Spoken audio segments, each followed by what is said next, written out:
Bonjour à toutes et à tous. Alors aujourd'hui on est en direct du canapé puisque bon vous savez déjà depuis un petit moment que j'ai le dos en miettes.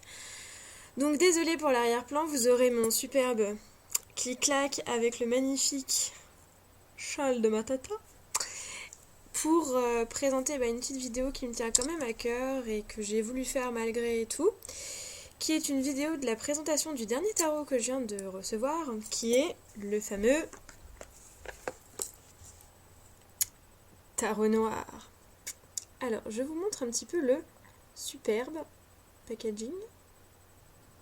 Il se présente dans une boîte donc qui est assez volumineuse.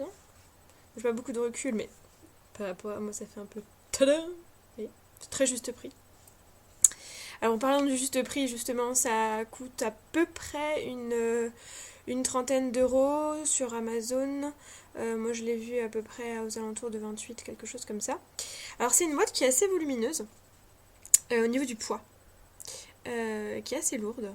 D'ailleurs, ça m'a surpris au départ quand je l'ai reçu parce que je m'attendais pas à ce que ce soit assez lourd et en fait, ça vient de la qualité du papier, tant du livret que des cartes en elles-mêmes. Donc, c'est un coffret très sobre qu'on ouvre en fait comme un livre, simplement. Non, dans ce sens-là, ce sera mieux comme ça. Et dedans, donc, on a le livret et les cartes. Donc, il n'y a pas d'aimant, il n'y a pas de système de fermeture autre que le fait que voilà, c'est un carton qui se referme. Donc je pense que c'est pas le genre de boîte sur laquelle il va falloir entasser des choses. Il vaudrait mieux en prendre soin. Non pas qu'elle soit fragile, parce que c'est quand même du carton assez épais, hein, vous voyez l'épaisseur ici. Mais bon, pour moi c'est un objet qui fait quand même assez précieux, qui fait quand même assez fragile, il faut quand même en prendre soin. Donc déjà, le packaging en lui-même est absolument magnifique. Moi j'aime beaucoup l'idée, l'écriture gothique, etc. Alors il nous parle d'une imagerie médiévale populaire. Donc comme je l'ai dit dans l'article, pour moi c'est pas vraiment de... Enfin si, c'est de l'imagerie médiévale, mais ça touche quand même à une période bien particulière qui est la période gothique, vraiment. D'où sans doute la police de caractère de la boîte. Je vais pas arriver à dire un mot sans bégayer aujourd'hui, hein. C'est monstrueux. Pardonnez-moi. Donc c'est vraiment 15e. 15e siècle en Ile-de-France, hein. Je vous parle pas du 15e siècle dans le Bourbonnais où là on était encore plus en retard, mais c'est vraiment France au 15e siècle.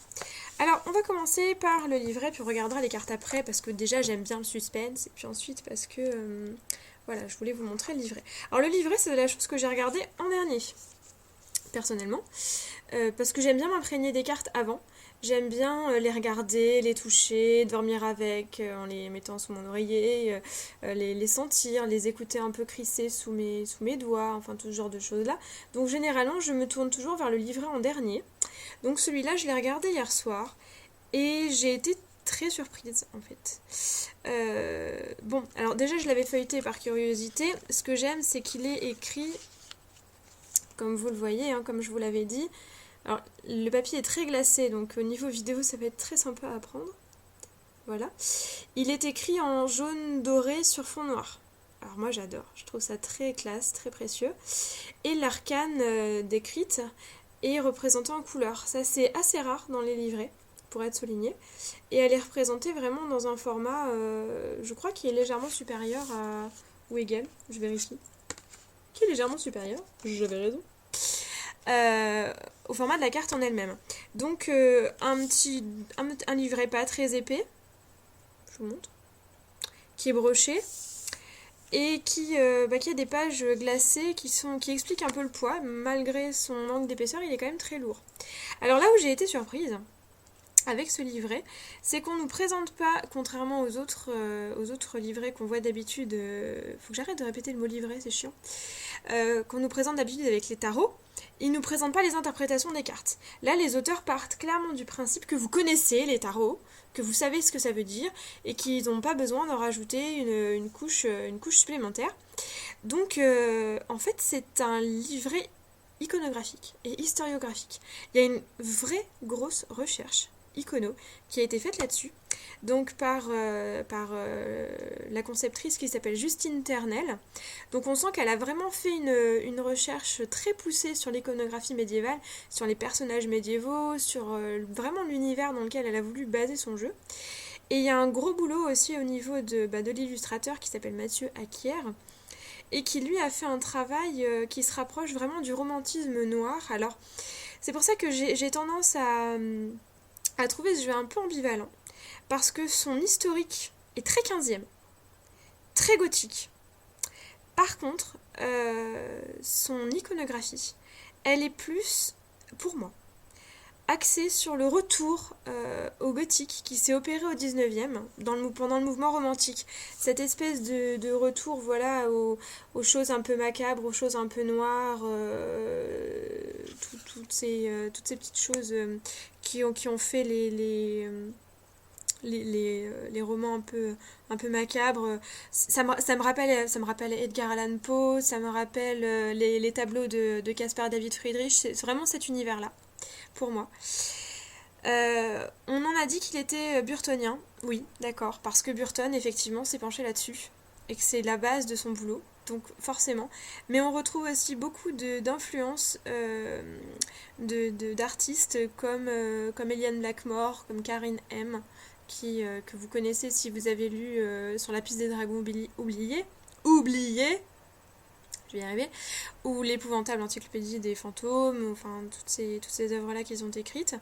Et je trouve effectivement que ça se penche beaucoup là-dessus. Mais il y a un gros boulot. Donc chaque double page ne nous présente pas la signification de l'arcane, mais son histoire. Qui est ce personnage ? Qu'est-ce qu'il représente ? Pourquoi il y a tel ou tel objet sur la carte ? Qu'est-ce que ça représente pour la société au Moyen-Âge, au XVe siècle, parce que le Moyen-Âge c'est une période très vaste. Là c'est clairement axé XVe, donc on va parler du Moyen-Âge du XVe siècle. Et en ça, je trouve que c'est vraiment super original. Alors du coup, c'est pas un tarot qu'on peut conseiller aux débutants et aux néophytes, puisqu'ils n'y trouveront pas les interprétations qui sont nécessaires à un tirage. Il n'y a pas de tirage, d'ailleurs, il n'y a pas d'exemple de tirage avec ces cartes-là. C'est vraiment historique. Ils ont vraiment voulu expliquer leur boulot, en fait. Ils ont fait ce livret pour dire, voilà, on a fait ce jeu, on a voulu le faire, voilà pourquoi et voilà comment. Après, le reste, démerdez-vous. C'est à Marseille, donc... Marseille. C'est à Marseille plus, j'ai envie de dire, parce qu'on retrouve aussi quelques influences du Rider-Waite, quelques influences du tarot Charles VI, quelques influences du Visconti Sforza, forcément, 15e siècle. Et du coup, en ça, je trouve que c'est très très bien pensé. Et personnellement, moi j'aime beaucoup. Donc je trouve que c'est un livret qui du coup est presque un livret de collectionneur. C'est très intéressant, vraiment. Donc moi j'ai beaucoup aimé ce livret-là. Voilà pour le livret. On va passer aux cartes. Alors les cartes sont très grandes. Elles sont présentées, vous voyez, dans la boîte. Je vais l'attraper. En 2 tas. Ouais, je fais durer un peu le suspense comme ça. On imagine un peu un roulement de tambour, des trucs comme ça. Donc, tadam. Voilà donc les 2 tas qui sont présents dans... Donc vous voyez que la dimension des cartes est quand même assez importante. Alors ce sont des cartes qui sont presque carrées. Enfin, qui sont rectangulaires quand même, mais bon, qui sont quand même plus proches du carré que des cartes traditionnelles. Le jeu en lui-même est assez conséquent. Si je le rassemble, vous voyez, ça fait quand même un gros bébé. Et alors, aux magies, au bonheur, aux joies, aux sublimissimité, les bords sont dorés. Alors je sais pas si ça se voit parce que j'ai une lumière pourrache. Il fait un temps de merde et ma caméra est pas formidable. Mais la tranche est dorée en fait. Ça me fait penser aux livres de collection, aux livres de François Beauval, tous ces genres de collections-là. Ça donne un côté précieux, un côté très fini à la chose, que j'apprécie énormément. Et c'est le premier jeu de tarot que j'ai qui soit fait comme ça. Donc on va parler des majeurs d'abord, en toute logique. Viens ici, majeur. Mineur, soyez sage. Voilà, restez couchés dans votre boîte, soyez gentils. On parlera de vous, promis. Donc, les majeurs sont sur une imagerie relativement traditionnelle. Alors, je vais essayer de me positionner correctement. Je suis absolument nulle pour viser avec une webcam. Voilà, donc on commence par... Alors je sais pas si vous voyez bien, parce que moi je j'ai pas mes lunettes, donc je vois absolument pas si c'est net ou pas. On va dire que c'est net, je mettrai des photos de toute façon. On a le mat, donc qui est présenté traditionnellement, voilà, comme dans le Marseille, où c'est un fou, dans le, pas dans le terme cinglé échappé de l'asile, mais dans le terme bouffon, donc avec son bonnet à clochette, son habit un peu dépenaillé, son petit baluchon, son bâton de marche, qui marche sans regarder devant lui et qui se fait poursuivre par un animal, alors qu'ici n'est pas un chien, c'est un loup. Les auteurs l'expliquent par le fait que ça représente la marginalité, en fait, le loup étant un animal pas franchement adoré par les sociétés médiévales. Donc je trouve ça cohérent et bon, bah, l'interprétation reste très semblable à celui du Marseille. Le battleur est représenté aussi de manière très traditionnelle, hein. C'est le battleur du tarot de Marseille qui a sur sa table les symboles du magicien de rue et qui sont aussi les symboles des arcanes mineurs, hein, donc le bâton, la petite dague pour les épées, le petit bol pour les coupes et puis les deniers que les gens lui donnent avec la bourse. C'est un personnage désinvolte, hein, il croise les jambes, il est à l'aise avec son public, bref, c'est vraiment le magicien de rue tel qu'on pouvait le voir au Moyen-Âge, effectivement. Distraire les gens qui passaient dans les rues, que ce soit le bourgeois le plus riche qui soit ou le train de savate qui passait dans la rue à ce moment-là. C'est un personnage universel du coup puisqu'il touche toutes les couches de la société. La papesse, elle aussi, elle est très traditionnelle. Elle tient un livre ouvert sur ses genoux qu'elle ne regarde pas, signe donc qu'elle connaît ce qu'il contient. Elle a des voiles derrière elle, hein, qui permettent d'accéder au savoir. Alors, elle suscite un grand débat dans le livret d'ailleurs, puisque effectivement, aucun personnage féminin ne peut accéder au rang de pape ou papesse, quoi qu'il en soit. Papesse est un mot qui techniquement ne devrait même pas exister, puisque ça n'existe pas. Mais en fait, il y a une théorie échafaudée donc par les concepteurs du jeu et que je trouve vraiment sympa, c'est que ce serait la sorcière, ce serait la sage-femme qu'on aurait nommée papesse pour lui donner un petit côté religieux qui rentre bien dans la norme de l'époque pour éviter justement la répréhension du jeu. Parce qu'il faut savoir que le jeu était tabou au Moyen-Âge. Le divertissement, c'était pas quelque chose de très recommandé par l'église. On jouait dans les troquets, on jouait dans les bars, c'était un peu clandestin. Si vous avez vu Le Nom de la Rose, vous savez même que l'humour, c'était quasiment un péché mortel, hein, puisque... enfin, si vous l'avez pas vu, du coup, je vais pas vous dire pourquoi. Sinon, je vais vous spoiler. Regardez Le Nom de la Rose. Il est super. En plus, il y a Sean Connery dedans. Et Christian Slater, tout jeune, c'est trop bien. Bref. Ensuite, on a l'impératrice, donc très classique. Alors là, ils ont choisi de la représenter, ils ont choisi de souligner le fait qu'elle soit représentée en intérieur, comme la femme qui se tient un peu en retrait, la femme de pouvoir, mais du coup qui attend un peu la fin de la guerre à la maison, qui tient le pouvoir en attendant et qui a ce rôle un peu en retrait des femmes dans cette couche sociale. Et je trouve l'idée très pertinente. Donc voilà, représenté avec les attributs habituels, le bouclier à l'aigle, la couronne, le sceptre, rien de bien différent du Marseille. L'empereur, là aussi très semblable au Marseille, qui lui est en extérieur, l'homme d'action, donc qui est sur le terrain, avec ses attributs comme d'habitude, son bouclier à son pied, son sceptre dans la main, regardant vers la gauche, il est barbu, donc il regarde vers le passé, vers le règne. C'est un personnage voilà, qui est pas tourné vers l'avenir, qui est plutôt tourné vers ses expériences, vers ses acquis, vers son passé. Le pape, alors j'adore cette carte parce que elle est évidemment très semblable au tarot de Marseille, mais si vous regardez bien, les deux petits personnages qui sont à ses pieds ont des têtes de moutons. Parce que déjà le mouton, hein, l'agneau, c'était un leitmotiv en fait dans la religion chrétienne, l'anneau de Dieu qui suit. Il a d'ailleurs une mitre de berger, hein, le pape. C'est le berger qui va chercher les agneaux égarés. Et moi je le vois aussi, alors ça c'est pas indiqué dans le livret, c'est juste un ressenti personnel, mais je le vois comme un avertissement, puisque le pape c'est souvent un mentor. Ne faites pas les moutons. Et ne suivez pas aveuglément, nom d'un chien, aveuglément, dis donc, Pourtant d'habitude j'ai pas de problème avec les mots de plus de 3 syllabes, mais aujourd'hui c'est... Hein, merci Biprophénide. Donc, je fais pas de publicité, hein, pardon. Si jamais le RSA me regarde, je ferai de génuflexion. Donc, qui nous dit donc de ne pas suivre aveuglément un mentor, quel qu'il soit, aussi sage et vénérable qu'il puisse paraître. Donc, je trouve l'idée vachement sympa. On a ensuite l'amoureux, donc qui est de nouveau représenté comme le Marseille, entre un homme déchiré entre deux femmes. Alors, l'une de ces femmes, ici, a une couronne florale. Donc c'est la jeunesse, c'est la beauté, c'est... je crois qu'il y a des reflets, voilà. Voilà, c'est la jeune femme en fleurs. Et l'autre a une couronne de laurier sur la tête. Donc c'est plus axé sur... le laurier, c'est une plante pérenne, c'est une plante qui ne perd pas ses feuilles, donc plus dans la durabilité. Donc quelqu'un qui est partagé entre l'attrait de la beauté immédiate, mais qui est vouée à faner, ou à une beauté plus froide, plus sévère, mais qui durera. Donc voilà, c'est très Marseille ça aussi. Pour l'instant, c'est très Marseille.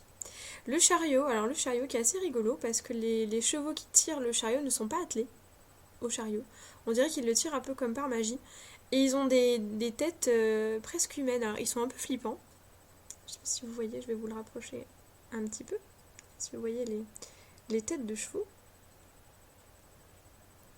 Donc ils sont pas franchement attelés, il n'y a pas de trace d'attelage.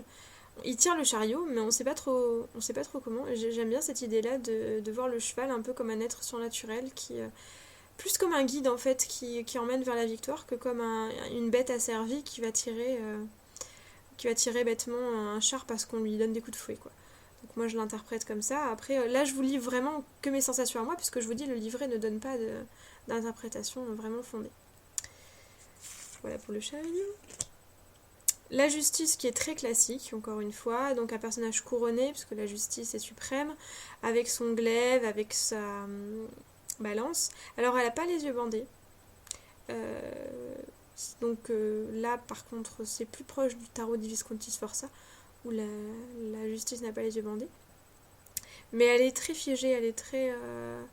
Elle a l'air très bienveillante, cette dame, si vous voyez. Elle a un visage plutôt doux. Donc voilà, une carte que je trouve très calme en fait, par rapport à certaines d'autres. Alors l'ermite, c'est une carte que j'adore. Donc d'habitude, j'aime pas.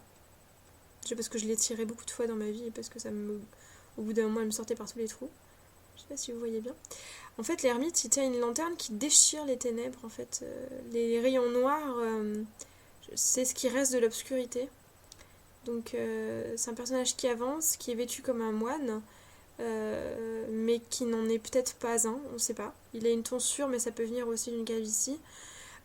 Donc soit c'est un personnage monastique, auquel cas il serait rattaché à l'iconographie chrétienne, de la lumière, de la foi qui éclaire. Soit c'est un personnage tout simplement un peu comme le fou, c'est un marginal qui s'éclaire au moyen de sa propre lumière à lui et qui chasse les ténèbres autour de lui par sa propre introspection. Donc à voir ce que vous préférez. Et lui aussi il est tourné vers la gauche et il regarde donc vers le passé, parce que dans l'iconographie la gauche représente le passé, la droite le futur. Donc en fait ça m'a fait tout de suite penser à une citation très célèbre qui dit que l'expérience est une lanterne qui n'éclaire que le chemin parcouru. Et pour moi c'est un peu ça, l'ermite c'est un peu ça, c'est quelqu'un qui se guide dans les ténèbres avec ce qu'il a vécu et qui éclaire un peu plus le passé que l'avenir. La roue de fortune, là encore, voilà, c'est très classique, les hauts et les bas de la vie, donc avec un personnage qui monte, un personnage qui descend, et puis en haut, un personnage qui se la pète un peu parce qu'il est arrivé en haut, mais qui de toute façon va se retrouver bientôt à se casser la figure parce que la roue va tourner. Alors c'est une roue qui fait penser un petit peu au rouet, hein, il y a une manivelle sur le côté, ici, donc qui n'est pas sans évoquer le rouet, le travaux du fil.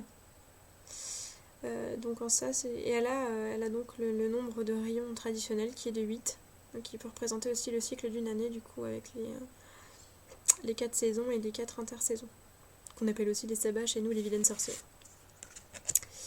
La force, qui est représenté comme dans le Marseille, sous les traits d'une femme qui tient la gueule d'un lion ouverte. Le lion qui est un animal presque mythique en fait au Moyen-Âge, qu'on voyait très peu, qu'on voyait beaucoup dans l'Empire romain et donc dont on a des traces notamment dans les œuvres de Pline, etc. Mais qu'on voyait finalement pas tant que ça au Moyen-Âge, ça courait pas les rues, vous n'allez pas en croiser dans toutes les rues de Paris. C'était des animaux, quand on les tenait en captivité, qui devenaient plutôt faméliques, qui étaient mal nourris, qui mouraient assez tôt parce qu'on savait pas trop s'en occuper.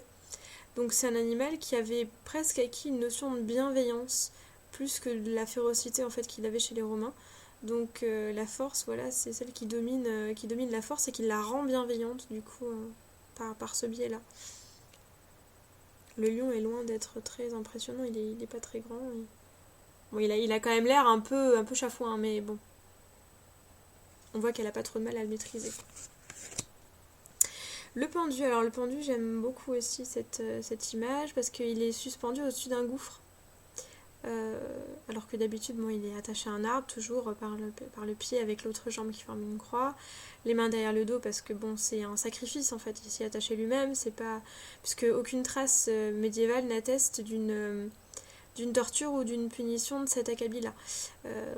On mettait les gens au pilori, on les attachait par les mains, on les attachait par la taille, par la tête, mais par les pieds, alors que ça aurait pu être finalement, vu la perversité de certaines méthodes, ça aurait pu être sympa, mais non, c'était pas très. En tout cas, on n'a pas trouvé de traces de gens qu'on punissait en les attachant par les pieds.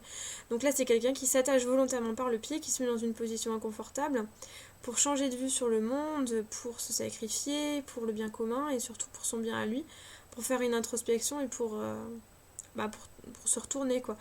C'est un peu à l'image d'Odin dans la mythologie scandinave, qui se fait clouer sur Yggdrasil pendant 9 jours et 9 nuits pour acquérir le savoir des runes.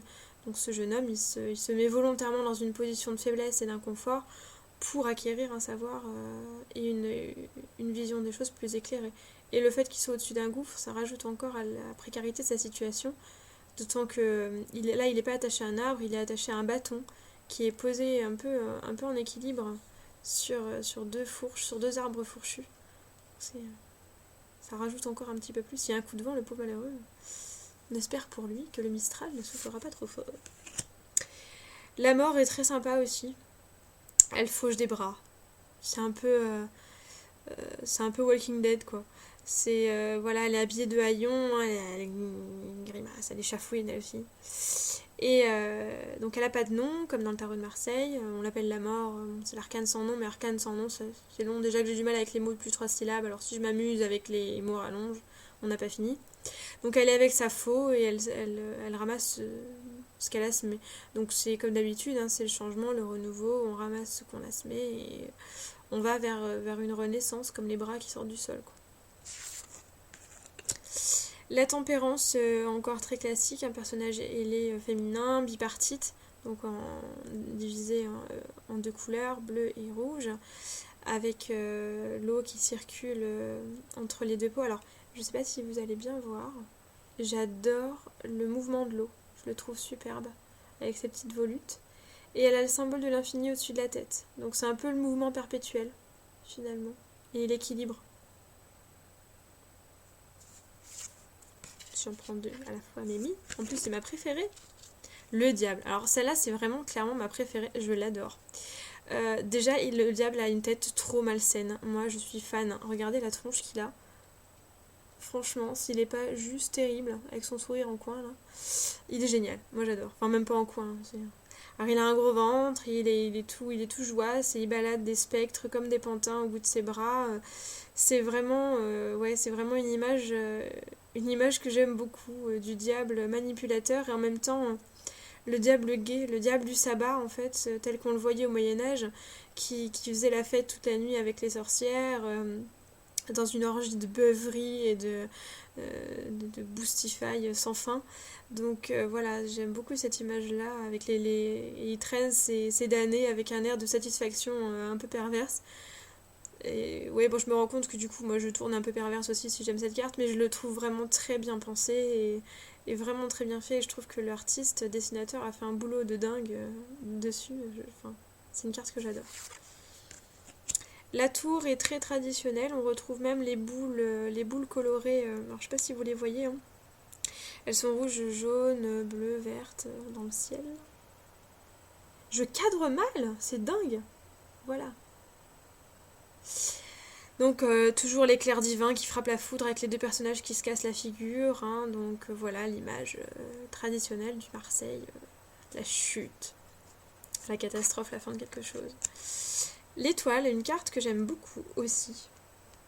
Même si elle est très différente du diable, vous voyez, elle est très calme. Alors j'aime bien le fait que la jeune femme, elle a un...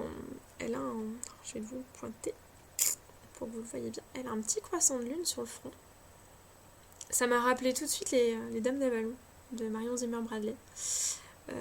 Voilà, c'est cette espèce de symbole de reconnaissance un peu païen, euh, qui est discret, comme tous les symboles qu'on retrouvait justement à cette époque-là. Il y avait encore une survivance païenne au XVe siècle qui était très forte, mais qui était cachée, qui était clandestine.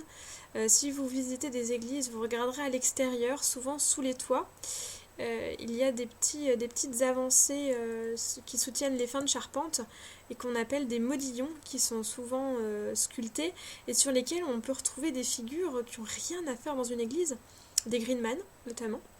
On peut retrouver des espèces de diablotins un peu grimaçants, des femmes un peu grivoises qui lèvent leurs jupes, enfin des choses très grivoises, très païennes, très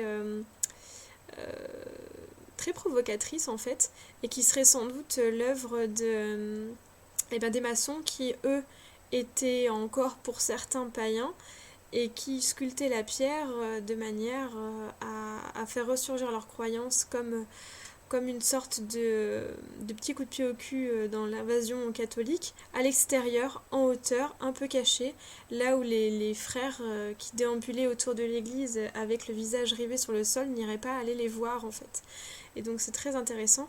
Et ce petit symbole sur son front, ça m'a fait penser à ça justement, ces petits clins d'œil discrets à la survivance du paganisme encore présent au Moyen-Âge malgré la christianisation très installée.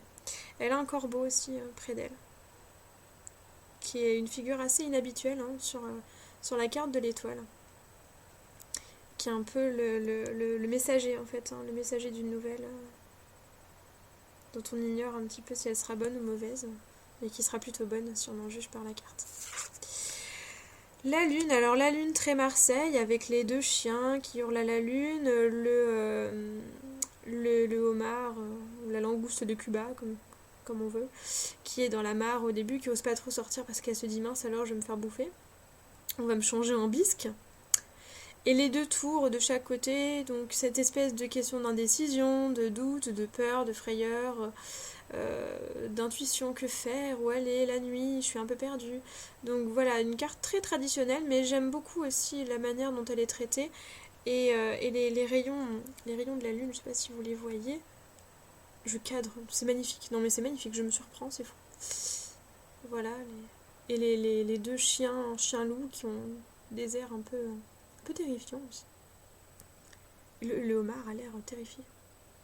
Si, un homard peut avoir l'air terrifié. Il est très expressif ce homard, je trouve. Si c'est très expressif un homard, vous y connaissez rien. Alors le soleil, lui, par contre, pour une fois, je le trouve très Rider-Waite. Il est pas du tout Marseille.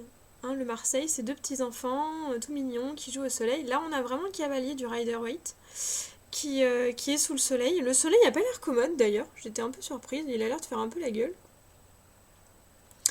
Mais voilà, donc il est un peu sévère hein, quand même. Et ce cavalier, donc avec sa bannière, il est un peu triomphant. Il est sur son cheval, un cheval noir, cabré, fier, sous le soleil. Donc c'est une carte de réussite, mais on voit que c'est, enfin moi je la vois comme enfin je vois moins d'innocence et de cuicui dans les prairies que dans le tarot de Marseille où on voit les deux petits chérubins sous le soleil bienveillant. Là, le soleil a un air quand même de taulier un peu sévère. Donc voilà. J'ai bien aimé cette carte-là, j'ai bien aimé cette image-là. Alors, on a aussi le jugement. Alors, le jugement qui est très Marseille. Donc, avec le petit personnage qui sort de la tombe, qui est bleu, comme dans le tarot de Marseille. Avec le couple, la jeune femme et l'homme un peu plus âgé qui prie pour sa résurrection. L'ange qui souffle avec sa trompette depuis le nuage, etc. Donc, celle-là est vraiment très Marseille, normal, puisque c'est le jugement dernier. Et que par conséquent, c'est la carte la plus chrétienne, en fait, finalement, du jeu, si on veut. Et puis enfin le monde, là aussi très Marseille, comme la plupart des cartes. C'est un Marseille, il faut l'oublier. Faut peut-être que j'arrête de le répéter. Avec une femme dans une mandorle, donc cette fameuse forme un peu ovale, qui est en feuille de laurier, donc qui représente encore une fois la pérennité, avec un œuf tout en bas, qui pour moi est la renaissance, le renouveau. Et donc environné des 4 symboles qui étaient en fait les symboles des 4 évangélistes. L'homme ailé, l'aigle, le taureau et le lion. Donc voilà l'accomplissement. Alors le 2 des cartes qui je trouve va bien avec le monde, puisqu'il y a une mandorle aussi. Ici. Donc c'est noir et doré. Alors même si le doré est mat, c'est un petit peu le même doré qu'on retrouve dans l'écriture en fait, dans le livret. Donc avec une fleur qui me fait penser un peu à un chardon, à une fleur un peu sauvage, un peu stylisée, qui me fait penser un petit peu à une enluminure médiévale effectivement, comme on pouvait en voir dans les anciens herbiers, les grandes heures du duc de Berry par exemple, des choses comme ça. Au niveau des mineurs, c'est des cartes très traditionnelles. Hein. On a les as, donc qui sont. Alors le paquet est gros, les mains sont petites. Donc l'as de bâton, l'as d'épée, l'as de coupe, qui est un peu le Saint Graal si on veut. L'as de denier. Donc après, je vais pas vous faire un topo des mineurs parce que ça aurait pas grand intérêt. Donc il y a les figures traditionnelles, hein, les rois, les dames, les cavaliers et les valets. Bon, rien de très original là-dedans. Il y a une chose que j'ai trouvée très originale dont je vous ai parlé mais que je vais vous montrer quand même. C'est au niveau des deniers. Il y a un clin d'œil super sympa. Sur le 2 de denier. Donc le 2 de denier représente 2 deniers, c'est fou, qui sont ceints par une banderole un peu enroulée autour d'eux, sur lesquels on retrouve le nom des auteurs. Hein, donc je vous rappelle Justine Ternel et Mathieu Acquier, j'avais perdu leur nom, et la date de conception du jeu, tout en haut, 2012-2013. Alors ça c'est rigolo parce que ça m'a tout de suite fait penser au... Viens ici, viens voir maman. Ça m'a tout de suite fait penser au Visconti. Et aux bannières qu'on retrouve sur... Ah mais c'est sur les mineurs, je suis quiche. Mais je crois qu'on les retrouve aussi sur certaines majeures. Si je retrouve Bing... Pas du tout en fait, je vous raconte n'importe quoi, c'est sur les mineurs. Bon. Alors c'est sur les mineurs, il va falloir les attraper, ça va être une autre paire de manches. Elles sont trop loin, je vous les montrerai une autre fois, je vous mettrai une photo sur le site. Croyez-moi sur parole. Donc voilà, c'est les aléas du direct. On mettait en fait les armes, les devises familiales sur des bannières qui étaient présentes sur les mineurs. Donc chez les Visconti Sforza, il y avait 2 formules, donc qui étaient la formule à bon droit, hein, je vous en avais déjà parlé, et amore meo, puisque c'était pour mariage.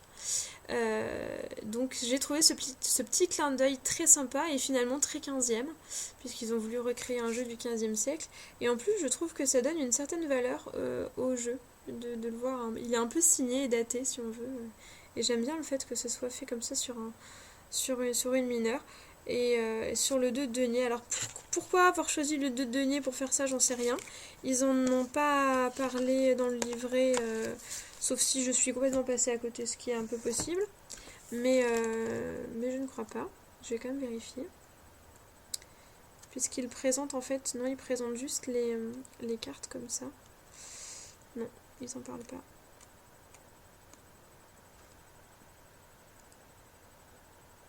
Non, ils en parlent pas. Donc c'est un mystère, faudra leur demander si un jour on les croise. Pourquoi ils ont fait ça. Alors donc, pour en revenir au ressenti, pendant que je vais les ranger un petit peu, moi c'est un jeu qui me parle énormément. Déjà, bah, sans doute parce que bon, je suis un peu mordue de médiéval depuis pas mal de temps déjà. Et aussi parce que j'aime beaucoup l'iconographie, j'aime beaucoup ce côté très sombre, très noir, très grimaçant, macabre, un peu gargouillesque. C'est un jeu très atypique dont j'avais peu entendu parler. Bon, il est récent, il date de 2012-2013, donc bon, il n'est pas non plus, il n'est pas non plus sorti il y a 20 ans. Mais c'est un jeu qui gagne à être connu. Et je pense que si vous êtes intéressé par les tarots, si vous collectionnez, puis si vous connaissez bien l'iconographie du Marseille suffisamment bien pour interpréter sans livret, enfin bon, maintenant qu'il y a Internet, ça pose plus trop de soucis. Je pense que ça peut être justement une belle pièce dans la collection, une belle pièce pour enrichir un petit peu votre collection de tarots. Donc voilà. Personnellement, c'est un gros coup de cœur. Je pensais pas accrocher autant avec un jeu comme ça. D'autant que les cartes sont grandes. Donc moi, généralement, c'est pas ce que je préfère. Mais là, j'avoue que je suis vraiment conquise. Donc voilà, si vous me faites confiance, courez l'acheter. Voilà.